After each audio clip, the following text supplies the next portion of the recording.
Hi everybody, my name's Meg Bishi and I'm the museum assistant here at the Blandon Memorial Art Museum, and I would just like to welcome everyone that is a participant in this class and that has an art kit for this class, the self-portraits with acrylics, in inspiration of the Maiden of Czechoslovakia.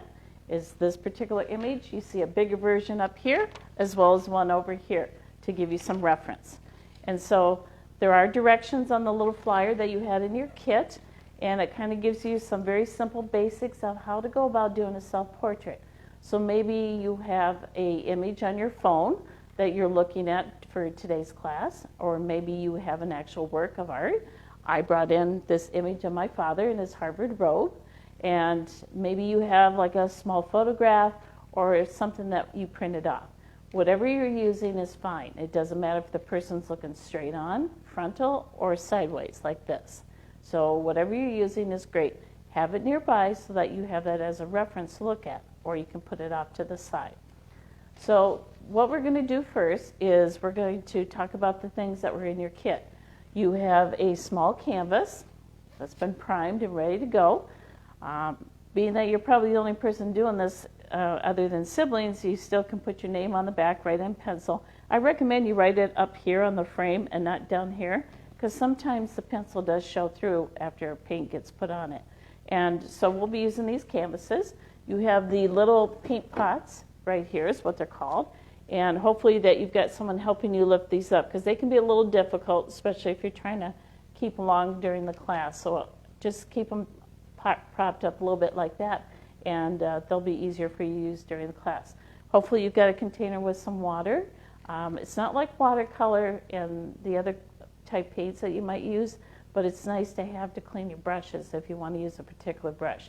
So I always say 3/4 full in a container, have an old rag or a paper towel on standby, you got your pencil and eraser, and you have these brushes. So these brushes were put in your kit, and there's two different styles. We have the round type brushes, and then we have the flat edge. Oh, there's a round one. He was sneaking in there. All right. So the flat edge brushes are nice. You want to use these when you're doing your bigger space type areas. And also the round ones are good for when you're ready to do your texture. We'll probably be using these first to cover up our big spots. And then as the paint dries, we'll be going into the round brushes. So just so you know the differences of those. I also want to talk about the unique styles of paint that we have. So when we're looking at a portrait like this, the Maiden of Czechoslovakia, and she's on display right now in the Blandon in the West Gallery. So I really hope you stop in and see this after the class. So when you look at this, you can see that the artist was trying to capture this lady that's very confident, and she's kind of got her hand on her hip, and you know it looks like she's with a celebration, the way she's dressed. And so this could be a very important cultural outfit that she's wearing. She's got a necklace on, she's got a headscarf on, but the confidence is in the eyes and the expression of the face. So when you do self-portraits, try to focus on shoulders up and see if you can capture that expression, that look in the face. And also on this one here, the one of my father, this was done, little old ladies that were of 80 plus years old had a painting club, and so they couldn't find their model, or the model couldn't come, so they asked my dad to come do it, and he was still dressed in his robe, and they thought that was great. So they asked him to look like he was kind of more revere and just getting ready to do a service in a church. And so that's the kind of look that they asked him to have. Notice the skin tone colorations are different, and we'll talk about how to get those kind of different skin tones here in a little bit. So first things first, we are going to start with on our canvas. Pretend this is my canvas. I've already pre-drawn the picture that I'm going to paint. So pretend this is your canvas. You want to take your pencil, and the first thing you want to do is draw an oval. And you don't want to draw it real dark heavy with your pencil. Don't worry if you make a mistake. I really want you to focus just on the drawing, because you can paint over those little lines that you don't like. So if you draw real lightly, you want to make an oval like an egg, like that, real light. And then the next thing I want you to think about is where is that expression? Where is that look on the face? Now this one is, he's looking this way, but he's kind of looking down. And then you have her, and she's looking straight on at you, but a little bit to the side. So if I was going to draw somebody looking straight on, the frontal, you would draw a line going down like this, your center line. If I was going to be doing, now I know I told you not to erase, but I'm going to erase so I could show you the difference. Let's say I wanted to show one that was a little bit more looking off to the side. So this person is going to be looking off to the side, maybe they're looking down a little bit. So that's what you do. You just, first you draw that center line. So now we're going to go back and draw my center line again for you. So I'm just kind of following the curve of the top of the head down to the bottom. So remember again to draw lightly. The next thing we want to do is we want to draw our proportion lines. That's really important because you want the eyes and the nose and the mouth to look in proportion to that shape that you drew for the head shape. And so this way your eyes aren't sticking way up in your forehead. Remember when you were a kindergartner and you were asked to draw your face or to draw something of a person? And what did you do? You drew your eyes up here in your top of your head. So we're not going to do that today. We're going to put the eyes where the eyes need to go. So what you want to do is make a curved line for your eyes. And one technique I always taught in the schools was, forehead to about your eyebrow level right there. That's where the eye line would go. So you could pretend forehead was here to here, and that's where your eye line would go. And then from right there where your eyebrows are to the tip of your nose, that would be about where your nose line would go. So now we have line number 2. And then from tip of the nose to the middle of the mouth, like that. And just then, my line kind of went off a little wonky. I'm not going to worry about it because I know I'm going to be painting around it. As long as you draw lightly, you can kind of either paint on top of it or you can do a little erasing. But don't do too much because it does smear up quite a bit on the canvas. All right, so now we have our 3 basic lines, our proportional lines. Now we need to draw the eyes. So when we do eyes, you need to think like a football shape. So I'm always going to refer to shape, shade, detail. That's kind of like my little mantra. So when you do the eyes, I tell everybody draw as lightly as you can and draw like a cyclops. And like a cyclops eye, the one eye in the middle. And everybody always says, what are you doing that for? People don't have one in the middle of their face. I do it so that you can draw your eyes in proportion. Because if you went like this, corner to your eye, corner to your eye, if you go like that, it's equal distance. It's really neat how that works. So now we have our eyes in proportion. So now this is where you take your eraser and you can gently take that away. Anything else that you want to quickly do, you can do. So I have my eyes and they're in proportion. Now we're going to do the nose. The nose is always probably one of the toughest parts for people when they're drawing faces. I know it's a challenge for me. So if I even get something that's close to a nose, I'm good.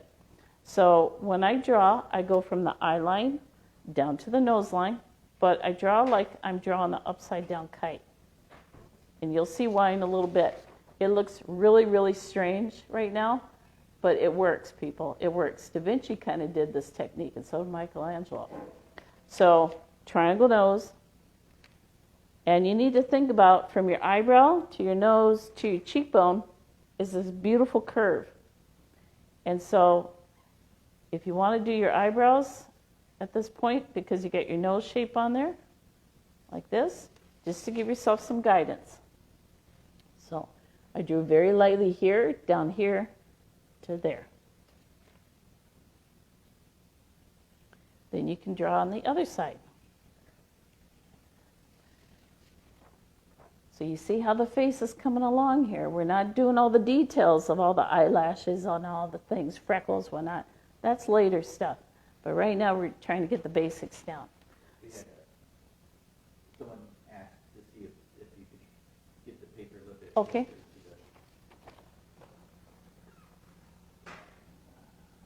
And that's great that you're asking questions. So when you have a question like that, please don't hesitate to ask.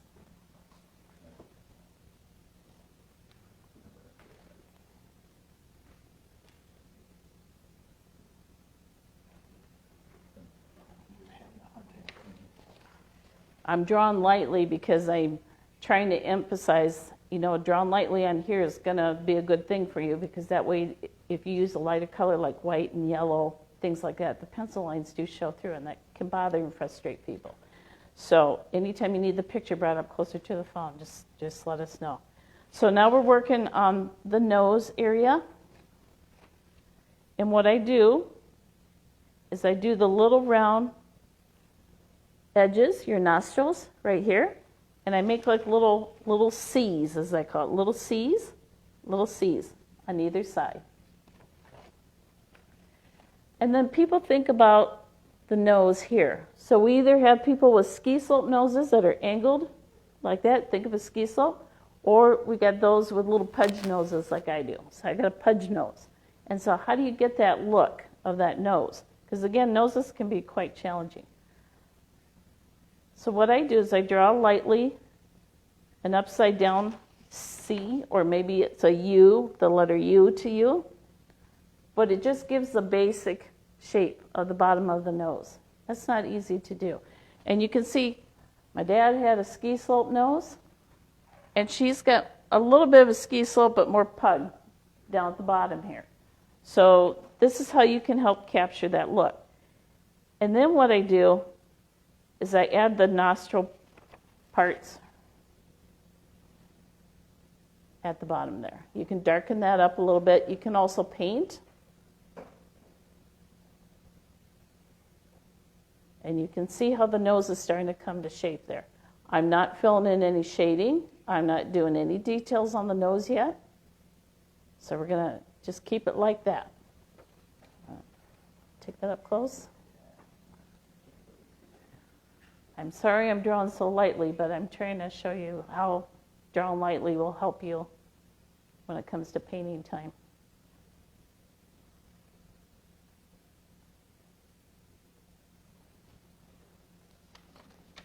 Okay, thank you. All right, so now we're progressing pretty good, so now it's time to do the mouth. Think about this. This is the expression that kind of carries off between the eyes and the mouth. That's what shows the expression.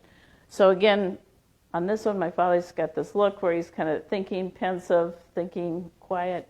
So his mouth is closed, and he's looking down a little bit. And also I want you to notice in the mouth here that he does have a curve on the top part of his mouth.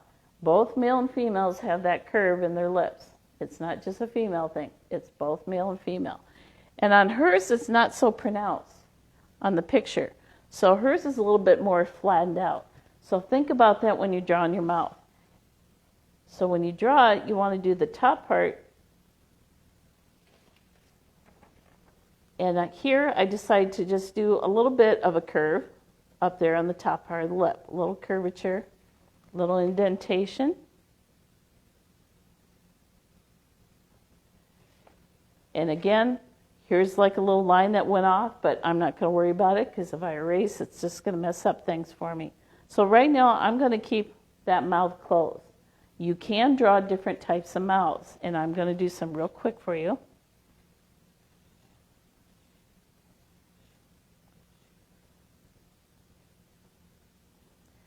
Maybe you're trying to draw a mouth that's showing laughter, happiness. So then you would draw the top part of the lip up here. And then this part, you would just bring it down a little bit so you have room. And then you could draw a line going across to show teeth. You don't have to put the whole mouth of teeth in. They're all, 32 teeth? And I just take that line, go across, and then I just very lightly will draw some teeth marks. You can shade in the corners. And you can make a tongue. So we'll bring that up close to the camera so you can see the difference. So the first one was the mouth on the face that was closed. Maybe they're thinking, maybe they're, something's on their mind. So you tend not to have your mouth open. When you're happy, your mouth is much bigger, wide open, and you'll see the teeth and you'll see the tongue. And those are quick little tricks for you to show the differences. Okay, so we've got that. Now, what we need to add is the ears. Now, this is going to totally blow your mind. So when you are drawing ears, the top part is like this. If you go from the corner of your eye and just go like this to your face, like that, like you're just corner of the eye, top of the ear. So it starts at the eye line, is the top part of your ear. And then it goes all the way down. Look at this. Corner of your mouth, bottom of the ear. Do it again. Corner of the mouth, bottom of the ear. So that means when you draw, your ear looks like this. It looks like an elephant ear. When I taught that to kids, whether they're big or little, everybody would giggle and laugh because they said, our ears aren't that big. Well, when you draw it, technically, yes, they are. So I'm showing you a very simple but yet proportional, correct way of doing ears. Now, here's something interesting. Because we're all wearing face masks, I'm not wearing one right now because I'm teaching you the class so you can hear me. But think about it. When people are wearing face masks, you don't see a lot of the ears. And a lot of times the hair is covering over the ear. So when you get done adding all your details later on, you may only see a portion of the ear. So in that aspect, then it'll look like real life. But when you draw, this is what an ear looks like. So it's kind of fun to practice on that one because people will sit there and look at you like, why are you drawing the ear so big? We don't have big ears. Say, no, I'm drawing elephant ears, and that's the way you're supposed to do it. So it's all good in the land. All right, now, the next part I'm going to have you do is the neck. The neck starts up here behind the ear, and it does this beautiful curve out to your shoulder. Behind the ear, curve along the face, the jawline, out to the shoulder. So when you draw that, you take your pencil, bottom of the ear, curve of the jaw. There's one part of your neck. A lot of times when you're younger and you're trying to draw people, we tend to do this. We tend to draw big old football necks. You know how the big football players have those thick necks? Not everybody's got that. So this is a proportional way of drawing your neck. So bottom of the ear, jawline, curve out. Now, again, if you drew lightly, if you need to adjust that later, you can. When you paint, it's a little bit easier to just go ahead and paint right over that and cover it up to make the neck a little thicker, because maybe it is, okay? So we've got that part on. We also have to add some hair and a little bit of shading. So let's work on doing some hair first. And I just want you to do a very simple version of what you're looking at in your picture. Maybe you're looking at something, again, off your phone. Maybe it's a photograph in a frame, or maybe it's a real painting that you have. So I'm going to pretend that I'm looking at somebody that's got quite a bit of hair. So I'm going to just draw a simple hairline right there. You know, many people have their hair a little bit longer, closer to their eyebrows. You can always adjust this later, especially with the paint. So think about that. The hair tends to go off the center line. And I'm just drawing some very light, simple lines to suggest how the hair might be painted. So I know it looks really goofy and crazy right now, but when we start painting, it's going to look really awesome. Now, this is the one that I did of my father's picture right here, so I'm going to be painting on this one. So I've already drawn his hair. I've got his ears. Now, back then, he had a shorter haircut, so you can see his ears. I've got his eyes. I've got the nose. I did add some little expressions. You can show them this. Thank you. Eric Anderson, the director, is helping me today. He's my helpful assistant.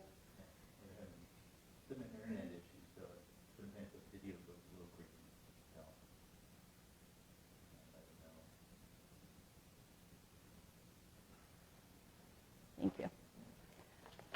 So I've got the basis of my face that I'm going to paint and just a little bit of the shoulder. I'm not doing the whole body. So, there's a lot of the body is right here and a lot of the body is here. But because we're using tiny canvases, we're just focusing on the upper shoulder area and face when we're doing our canvases. All right. Now, here's the next step we're going to do. I'm going to show you some very simple shading. I don't want to go in great detail because when you paint, you're going to be doing the shading on top. But at least this will give you an idea of what you need to do. That is the one that I did of my father. I don't have the shading on there quite yet. But at least you can see what a finished kind of sketch drawing for a self-portrait will look like. And like I said, you can always, correct things a little bit later. And when you paint, the nice thing about using acrylic paint is once it dries, which is in minutes, you can go back in and correct and paint on top of it. So when it comes to shading, you need to think about the light. How is the light hitting that face? So in here, you can definitely see the light was coming in this way. So all the darker shadows are on that side of my dad's face. All right. If you look at this one, the light's coming this way, but almost from behind. So like a window, something's coming in. So it's really just capturing just a little bit on the face. So there's a lot of darker tones in here. So think about that when you're doing your drawing. So I'm going to pretend that my sunshine, my light source is coming in from this way. Okay, so I'm going to be a little bit opposite of what these two images are. So that means everything on this side is going to have some shading. So when you shade, you follow that eyebrow line down to the nose area like this. Just do a little bit of shading all the way down to that. Is that visible? And again, when you shade, do it very lightly. It's just meant to give you a little guidance, so when you go to paint, you remember that's where you need to do your shading, your darker tones. So the light source is coming in from this direction, and it's all the darker shading is on the opposite side.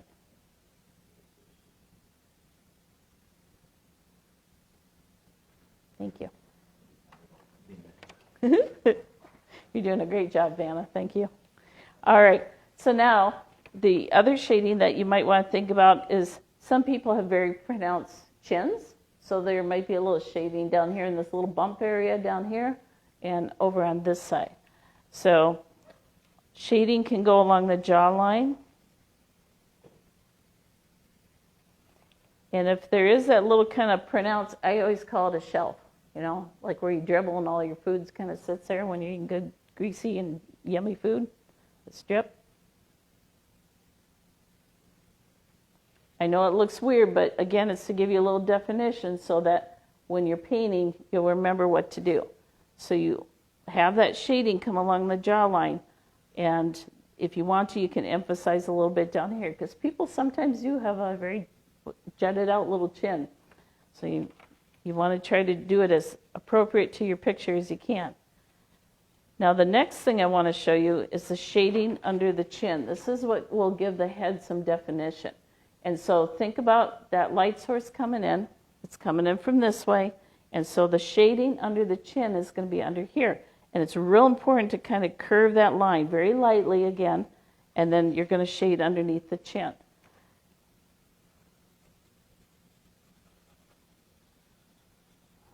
Now normally if this was a drawing, I would tell you to take your finger, best shading tool in the land, and kind of shade that down a little bit. But this is just a sketch to help you figure out how you're going to paint.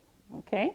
So we have done the basic steps for our drawing on our canvas for the face, for the self-portrait. And now we're going to get ready to start doing our flesh tones. And so I want to talk about that a little bit.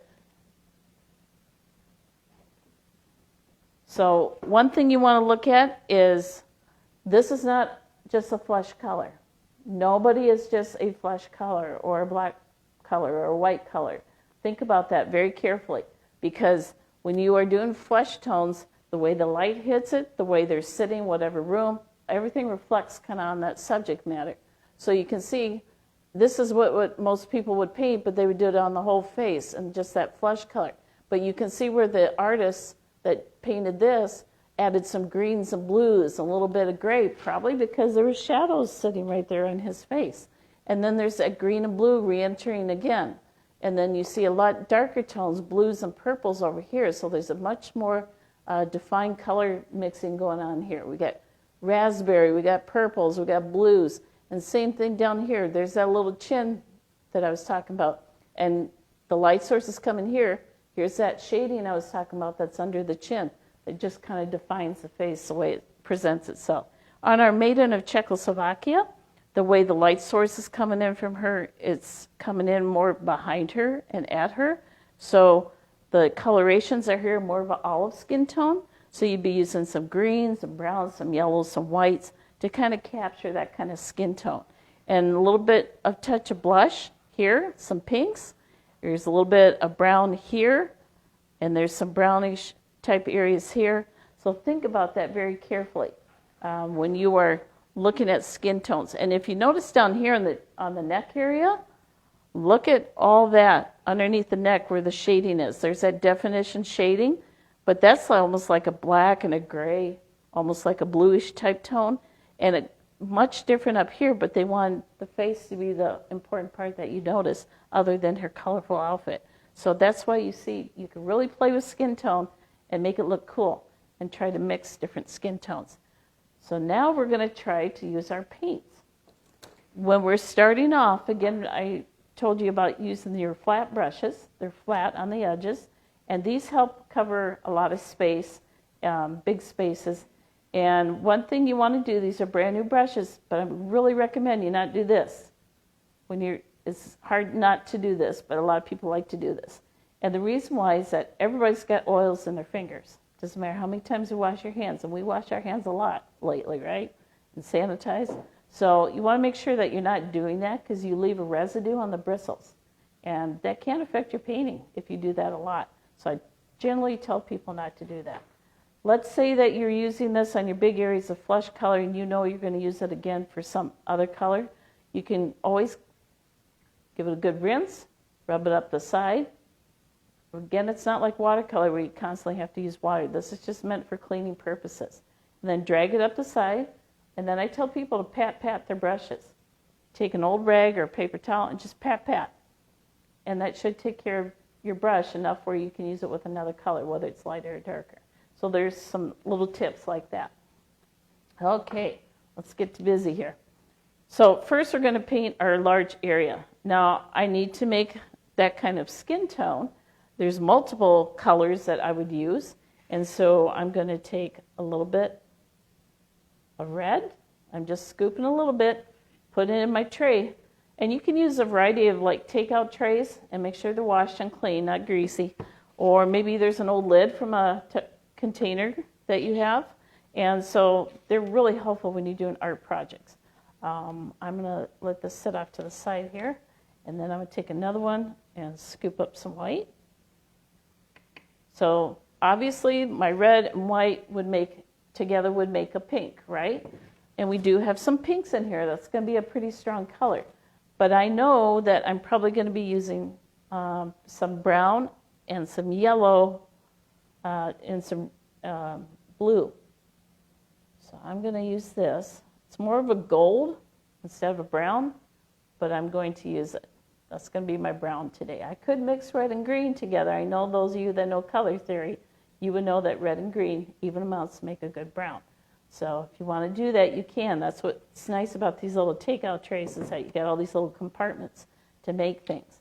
And then to really kind of capture a flesh tone, I tell people to add either a little orange or yellow, and you'll kind of see what happens.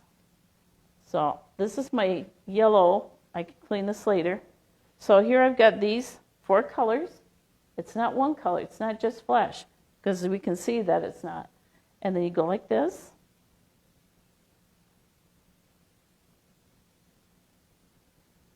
And you can see whether or not you've got a flesh color coming. It's kind of there. And some of this red might work well. but I think I need to get some more white in here, and this is why I didn't clean my brushes quite yet. With acrylic, it's important that you do wash. What brush are we supposed to use? Use your flat brush. We're using flat brushes right now, so thank you for your question. I forgot to tell that. So I kind of have my flesh color right here. You can kind of see it with some little brown tones there. And so I just want a little bit of that and mix it with the white. So I'm doing it off the side, and you can do it right on the edge of your little paint tray too. So it's a little darker than I wanted, but I'm kind of got that coloration that I want. And first you want to get the main parts of the face and the neck. Don't forget the neck. A lot of people just paint the face first, and then they go, oh, I forgot the neck. Make sure that you kind of do that at the same time. I'm using my flat brush, and when I paint, you need to think of the face like an egg. Think about it like an egg shape, right? Rounded surface. So when you paint, kind of paint off to the sides a little bit.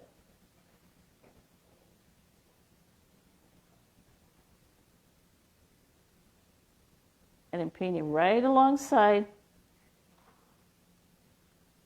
And it's okay if you go over your little pencil lines. Remember, they were meant to guide you. I'm doing the nose area now next.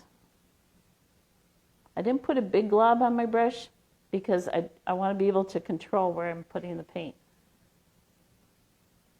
And then I paint away towards the cheekbone, the ear area.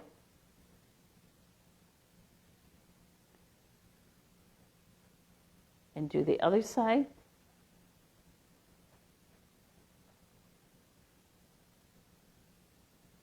And if you want to emphasize the forehead area again, all you need to do is just kind of come back up on top. And it looks like he's got a really bad sunburn right now, but you know what? We're going to be adding other colors on top because we want to duplicate. Now when I come down the lower part of the face, I tend to paint down towards the chin because when you look at people's faces, they tend the shadows and the shading tend to come down from there, if that makes sense.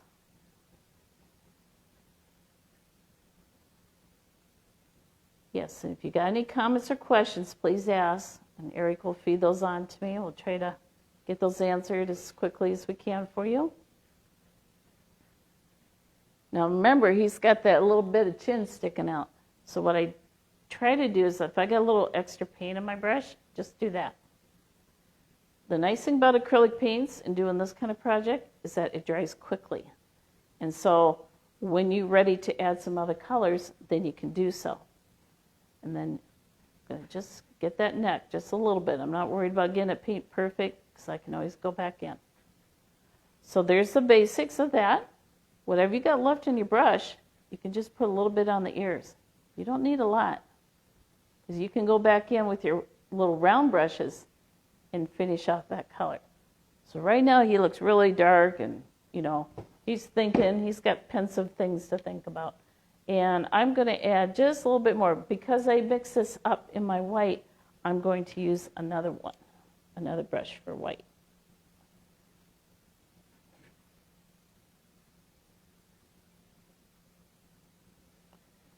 And I want you to see what I'm using here. I'm trying to pull off some of that color that I got early on.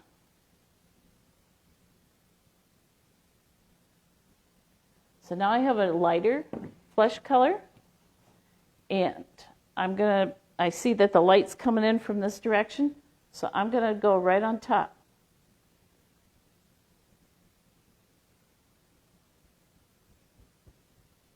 And just kind of clean up that section of the face. And it's okay to leave little ridges of paint and things if you want, because you know it adds a little texture to your paper, to your painting. And also in this particular work, when you look at it up close in the West Gallery, you'll see where the artist just left layers of paint because it's really cool. Texture is really cool, especially when you're painting. So it's okay to leave little ridges like that. It's totally fine. But now by doing this, you can see how it kind of pulled off and made a little shading area here. And if you take your brush and kind of put a little bit more pressure onto it with the canvas, I'm holding mine up so you guys can do it while you're painting on your table. But by doing so, kind of drags that previous paint, that first layer, enough where you can kind of do some really cool like shading and lighting. It's starting to pick up areas that I want to pull up. So if you dig a little bit with your brush, just a little bit, you can kind of capture some of those spots that need to have a little bit more light to it. Use your brush as a tool. I'm not scrubbing, because we don't scrub, that's for dishes.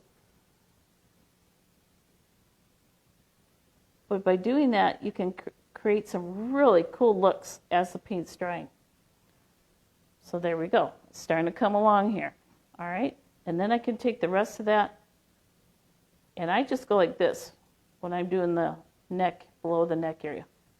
Because you're going to be painting things probably around it, whatnot. And so this is really not a high priority area right now, so we're going to let it be like that. All right. Now, let's do some eyebrows. We barely can see our eyebrow lines. Maybe you can see yours. Mine are not so distinct. And so I'm going to mix a little brown and a little black because I see that in there. I see that the artist also added some like reds. And so I'm going to take this brush because I had stuck it in the brown. In our little paint things, it's gold. So, but we'll pretend it's brown today. So just put a little bit in there. Now these have all been used, so I'm going to keep those over there. So I think this is a good time to show you how to clean. So you take your brush, just give it a little wiggle wiggle in the water, drag it up the side, just get that excess water off. Now you're going to see some paint probably on parts of your brush, and so if it's still there, give it another wash. Drag it up the side.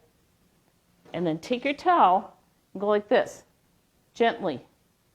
Just kind of pull off that extra paint because these brushes tend to hold paint at the base of the bristles right in here. So you're not going to be a perfect person getting it cleaned off, and that's okay. And then gently just go like this.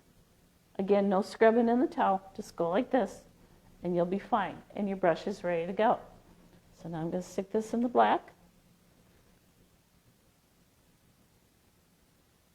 Try to make my eyebrow color. Now this is not a perfectly mixed color because that's okay. And the reason why, there's my color that I got, is because there's a variety of colors in there. In hers as well. I noticed that when I was looking at it the other day. She's got about 3 or 4 colors in her eyebrows. And the artist does that on purpose, not only to show the expression in the person, but to capture that light source that's coming in. Rembrandt was a classic with that. So there's my dad's eyebrows. And if they get a little big and bushy, no big deal, because you can always go back in when the paint dries and paint to trim it up the way you like it. All right? Now, the nostrils. Now, the artist kind of went a little crazy on the nostril paint there, but a little more subtle over here. So think about that. Do you want that to be a real prominent part of the nose? So just doing that creates a visual focus. So when someone's looking at the painting, they kind of see that, and then they look up at the eyes. So little tricks like that are cool. And then very gently, you can use that flat edge brush to add a little definition to the chin. I'm not shading it, I'm just adding it there. And then I think I'm going to use some of it to kind of define some of the ear area. Again, it looks really weird right now, but as we're developing our painting, we're adding layers. Those of you that work in Photoshop, when you are working in Photoshop, each thing you do is a layer. So think of that like when you're doing a painting. Same concept. That's why they designed it that way. They want you to think about adding things as a layer. So now here's his hair. So I'm going to use that same paint, flat brush, and I can see where the brown, the gold that we have in our paint pots is just kind of nicely swirling around in here. And that's really cool because, you know, hair's all over the place. It's fun to add those kind of colors. And then just throwing in a little bit in here. Just use up that paint on the brush is fine. And then if you also notice that the eyes are like the same color as the eyebrow, and so you can either use the same paint or maybe grab a little bit more of the black. And when you do eyes, you do not have to paint the whole entire round little dot. Maybe you just want to do a little bit of it. And if you notice too that on this one, the eyelid is painted just like a line of color, solid color line, okay? And with hers, it's actually a fine little line above where her eye is. When people do eyelids, it's really interesting because in different cultures, there's people that have no eyelids. They really don't have any eyelids. And then there's people that have very thick, full eyelids. So remember to capture that because not everybody has the same kind of eyelid. So really look at that because that too helps capture the image. So I'm going to use that same color and do what the artist did in that painting.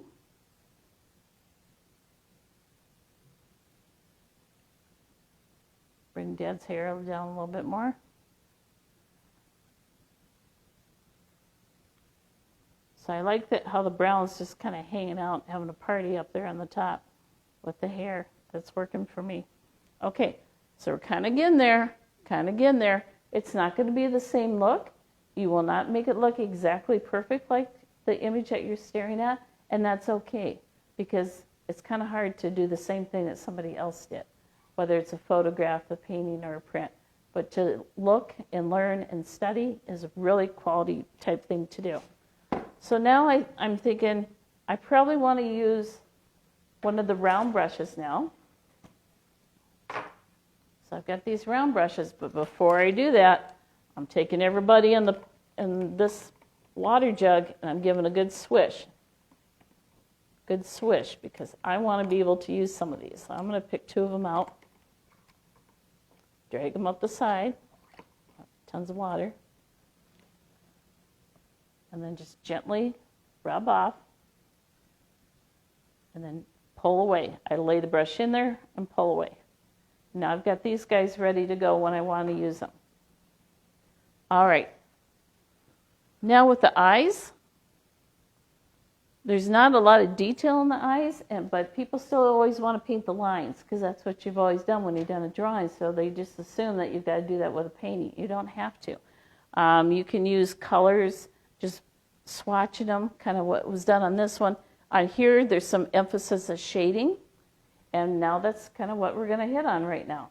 It's a little bit of shading. So I'm going to take one of my flat brushes still, and now I'm going to try to develop that kind of reddish purple shading look and try to duplicate that on here. And don't worry if you get a paintbrush bristle on here, like mine just did, because when the paint dries, you can take it off, okay? All right, so we're going to try to finish up here because our time's running down. If you have any questions, please ask, because I'd like to answer them before the class is done. So now I'm going to pick out some blue. And I think I had a red one.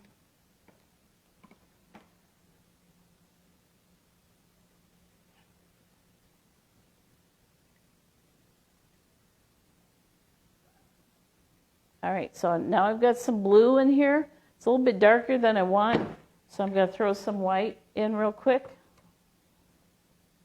Using up lots of my white. White and black will probably be the most that you use when you're doing acrylic paintings, so it's always good to buy like a bigger container, a tube, or whatever you're going to get, and they create different tints and hues with your paint colors that you're using. And so I'm going to pull off some of this color.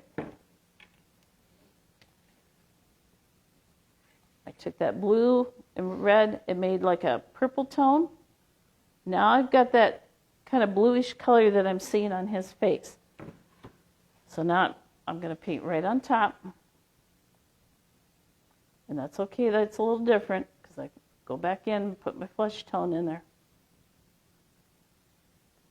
But I know that this is the area that I'm going to paint on top. Get my shading in because we know the light source is coming in this way. So we know that we want to get the darker type colors. You see how they did the green swatch and it went all the way down by the ear? And you go like this. Maybe I want to, you know that little spot right there? Little dribble spot that you got between the nose and the mouth? You can emphasize that if you want. There's a little bit on that one, and there's a definite one on the Made in Czechoslovakia. So it's good to have the two pictures so we can compare and see what's going on. And now I'm going to paint a little bit more in the neck area, because that's what's darker. So you can see where he's starting to come along here. And just by taking some little steps initially, you can build back up on top of your picture.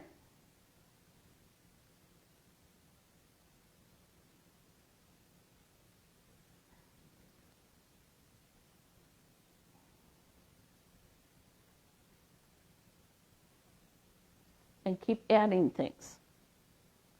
So I'm just building my layers of flesh tone, and I'm trying to make it real thick with color. So you can see all the different balances of color. It's lighter on this side because the light source is coming in this way, and then I'm starting to build up those darker tones that, like what they did. Light sources from the back and coming at her. So again, the shading, wherever it sticks out the most in the face, is where the light's going to hit. And then you got the darker tones over here and the shading under the neck. The rest of it is pretty self-explanatory. You know that you can paint that like a raspberry color, like a crimson. And then you could do black and blues and greens, just like you see. Think about this. When you do detail on a face, do less in your background. So that's got a greenish blue, yellow kind of look, and this is like a darker black kind of purple look when you look at the real thing. So we just got a few minutes left. So if you've got any questions, please comment below and ask those questions, and then we'll try to get them answered before the class is done, because we would like to get those things answered. So I hope that you're painting with me as much as possible. Now I'm kind of curving to make that chin area.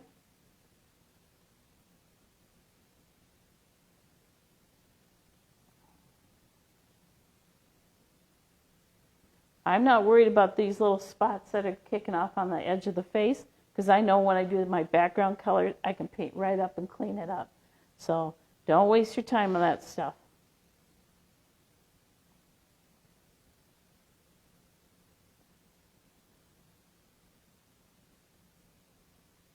And just keep trying to find little spots. Whatever you're looking at, this is my emphasis right here, is this picture.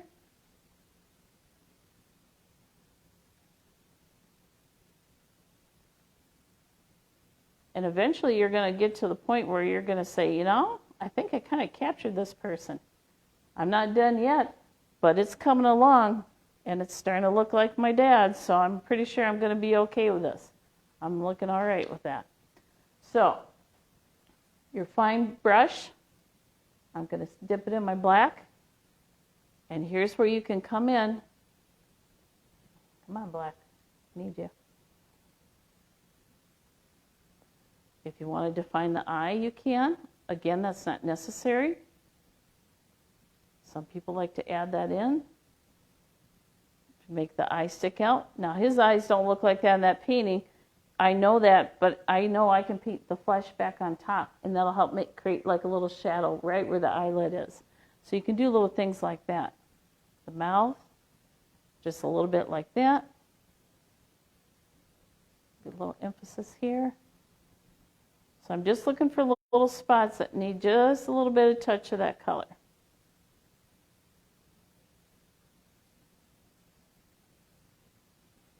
So it's a case of building up things and trusting yourself. Again, nice thing about acrylic, it's like a paint eraser. So if you don't like what you just painted, let it dry and then you can paint back on top. Some of it will still show, but a lot of it you can cover up with a thick coat of paint. Not globbing, but a thick coat. And remember too, that you can always clean it up, mix a new batch of color, just let that paint dry and you can fix it up the way you want.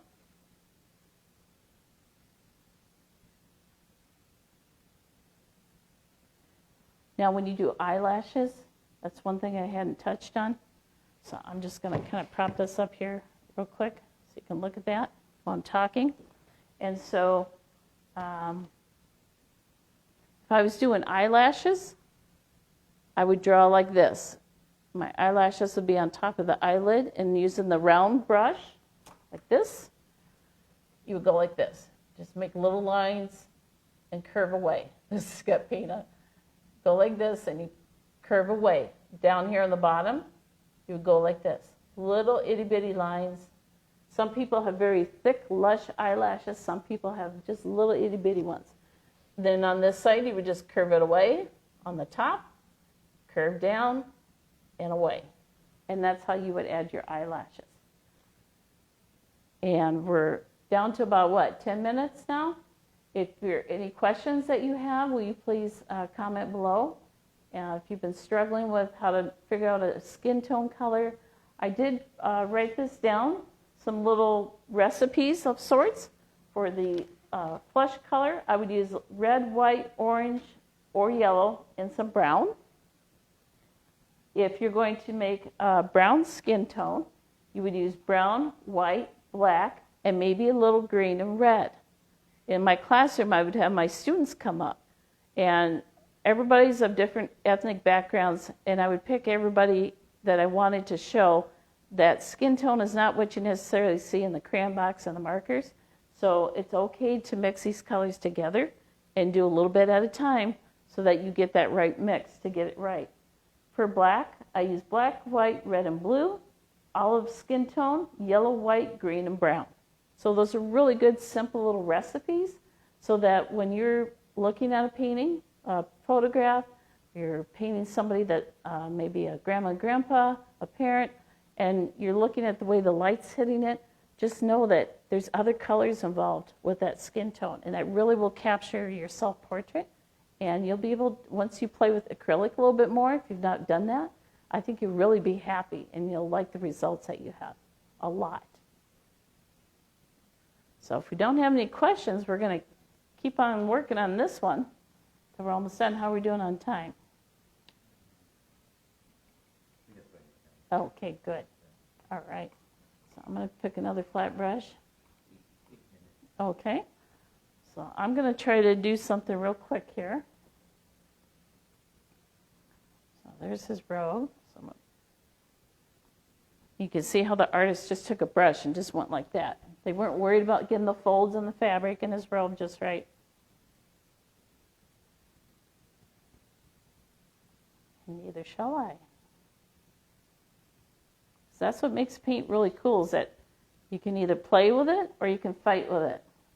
So hopefully that you will do a good job and play with it.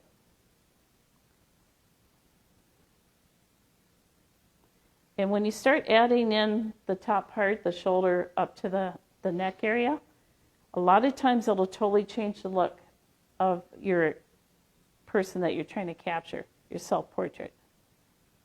Whether it's you or whoever you're painting.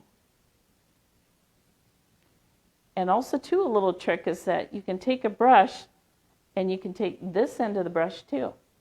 And if you want to make it look like there's lines or folds, just take that end of the brush, and while the paint's still wet, add that capability in there. And then you get some really cool textures. Really awesome.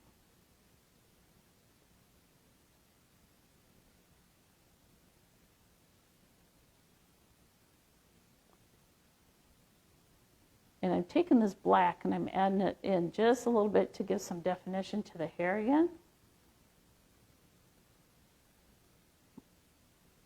And Mom would probably go into crazy if she saw how long I'm making his hair.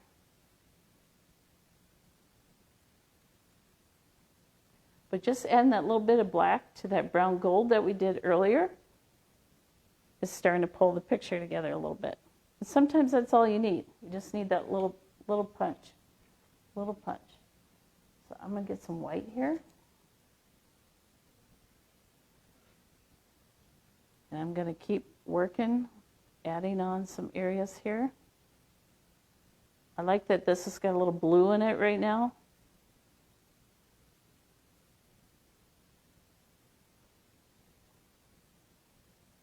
And see, that little line by the eye, that was kind of driving me nuts, so I'm just throwing some paint on top so I can do a little cleanup job.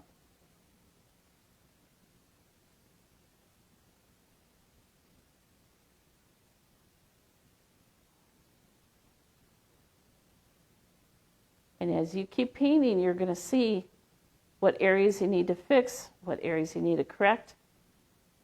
And that's what's nice about acrylic. Again, that you can get those little jobs done. And so you can see how it works. Pretty darn nice. And let's see. 5 minutes. All right. Do we have any questions from anybody? Everybody's consumed in their painting and doing a great job. And you can always ask questions later, too, even at one of the classes, and we'd be happy to answer those for you. You want to check out www.blandon.org or talk to us on our Blandon Facebook page, because we check that all the time. And so if you have questions about your painting that you didn't get answered during the class time, we would love to answer those for you. So don't ever hesitate. And we'll be posting this later on our YouTube channel. Oh, that's right. So it'll be on our website, it'll be on our Facebook page and our YouTube channel. So check it out, because that way you can re-watch the class and you can see what we did to capture our self-portraits. I'm just toying with some green. I'm probably not going to do that, but I just want to lay down some color that was mixing in here. So sometimes you can add those little things in just to see if that's what you really want. The best part is you can paint over it if you don't like it. So I know right now I don't like that teal color, that dark teal, so I'll probably be fixing that later on and making it look different. So again, notice how light hits a face. Think about your skin tone. I gave you my skin tone recipes, so you can use those. And again, if you have problems with that, answer or comment and let us know. Think about, how much of that shoulder up to the face of the portrait you want to capture. Think about the details. I still haven't added eyelashes. I haven't added a whole lot of things yet because I want to get the basic colors and shapes and shade. Then you worry about detail at the very end. So I think we're kind of getting there. We're getting there. Got to make his eyes not look so cartoony like, but I'll get there with that painting. You paint the red? All right. I will paint the red. Not to tell you what the future I'm happy to do that. Not a problem. Just got to find a brush I like for it. All right. So I'm going to mix that red in with I'm being naughty. I stuck my dirty brush in the paint. I shouldn't have done that, but I'm trying to work with time. So this is my dad's stole. It's called S-T-O-L-E, and you wear this when you graduate and you get honors. So he's very proud of this.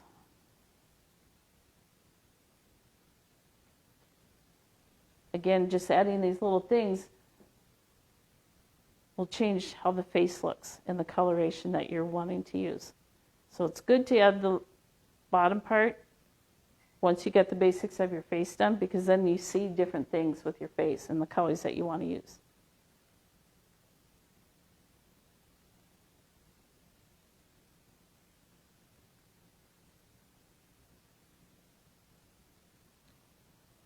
It's coming together. It's coming together. How's everybody doing on your faces? Are you doing okay? You'll get more comfortable using your brushes, and when you get done cleaning your brushes, I'll show you what to do here. You want to make sure that you just give a good swish, drag it up. Sometimes add a little dish soap into your water while you're working, especially with acrylics. And then just, again, dab, dab, pat, pat, go like this, and drag it up. Hopefully it doesn't do that. If it does, you just put it back on. It's no big deal. If you get yourself a fine set of brushes, then you don't have to worry about these coming off. But anyway, so you want to get the best part of your brush, and always store them up like this, bristles up, okay? Don't jam them down in a tray, bristles up, all right? And basically, that's how you do a self-portrait with acrylics, and I hope you come to the Blandon to see them made in Czechoslovakia. She's in the West Gallery. We're open today from 1 to 4, and we would love to see you guys. So maybe you come in and see the real thing. It'd be awesome. And thank you so much for tuning in to our Facebook Live Shelley class. says, hey, Meg. Hey, Shelly. What up, girl? Thank you, Meg and Eric from Oregon. Oh, well, thank you. We're happy to teach you guys these classes. This is number 4. We got another one on February 20th and another one on March 20th. Same time, 10 to 11, same bat channel. So we hope to see you guys there. Thank you so much.